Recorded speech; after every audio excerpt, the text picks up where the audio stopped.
Good morning. Good morning. My name is Vernon Mitchell Jr. I am the curator for Popular American Arts and Culture at Washington University in St. Louis, and I'm also the administrative lead for the Documenting the Now project funded by the generous support of the Andrew Mellon Foundation. I would like to welcome you to St. Louis and to Ferguson. We're excited about the symposium, Digital Blackness in the Archive. Documenting the Now is a 2-year grant dedicated to supporting scholarly use and preservation of social media content. DocNow is probably should be considered a suite of tools, as well as a community, developed around supporting the ethical collection, use, and preservation of social media content. This grant is a collaborative effort between Washington University in St. Louis, the Maryland Institute of Technology and the Humanities at the University of Maryland, and the University of California, Riverside. I want to thank my colleagues Burgess Jules and Ed Summers for their outstanding work to this point. It has been a great pleasure working with them since we've been together. I would also like to thank my fellow Washington University Library colleagues, Stephanie Bemberg, Jody Matori, Diana Bell, Associate University Librarian for Special Collections, Nadia Gossedy, and the Vice Provost and University Librarian, Denise Stevens, for their continued support.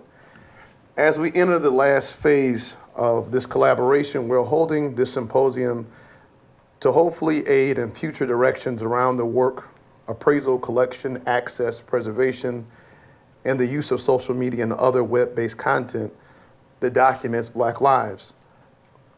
Here at the Ferguson Municipal Library, we figured this was the best place to begin to continue the conversation. DocNow is not the end of a conversation, it is the beginning, a continuation of a conversation and engagement. And if I were to speak for my colleagues, I think that DocNow was, in the terms of being a community, was a place where we weren't siloed off, right?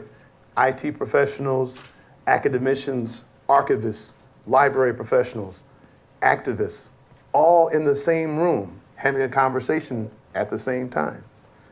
So this is why we're here, and this is what we hope to gain from this. Just as another note, I would say we're also sponsoring a screening of the acclaimed documentary about the Ferguson Uprising, Whose Streets, this evening at 6 p.m. at Brown Hall in room 100. The second day of the conference will take place at the McGinnis Classroom in Bauer Hall, back on the Danforth campus at Washington University. So on behalf of DocNow, our team, I want to thank you and welcome you. Now I'll turn it over to Scott Bonner, the director of the Ferguson Public Library, and we thank him again for allowing us to be in this space. Welcome.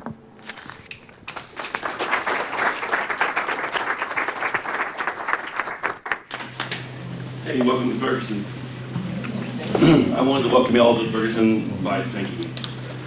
In 2014, we were overwhelmed. I was painfully aware that we're in the middle of a historical moment. And I, as a librarian, felt a special need to preserve and document. We couldn't even begin. Right. I thought many times about, people in historical situations and they didn't record what was going on and have all these important lost documents. Well, we were that. We were unable to even begin recording what's going on the streets, what's going on social media, what's going on anywhere. And it is thanks to Documenting Now and similar projects that we have any meaningful record of what will happen in 2014. And thank you all for every bit of that. I thank you all for every bit of that. We were totally overwhelmed in 2014. We're a little overwhelmed now because so much need was exposed that we're trying to meet. Just wanted to give you a little bit of what we're doing right now. Which is we're trying to identify needs of patrons and meet them like every library everywhere does, right? So, huge need for early literacy. Have trouble bringing people into the library for programs because they're also so busy, so we've taken the programs out. Our children's librarian goes out to daycares, public schools, private schools, whatever, and does story times out in the community. We have kids that are thirsty for the opportunity for technology and science, and so we did a first Lego League team this year, and we're doing lots of science projects with ball, that kind of thing. And of course, lots of deep and meaningful issues that were churned up in 2014 people hadn't been addressing. And so we did things like the Readings on Race book club, where we literally get people together.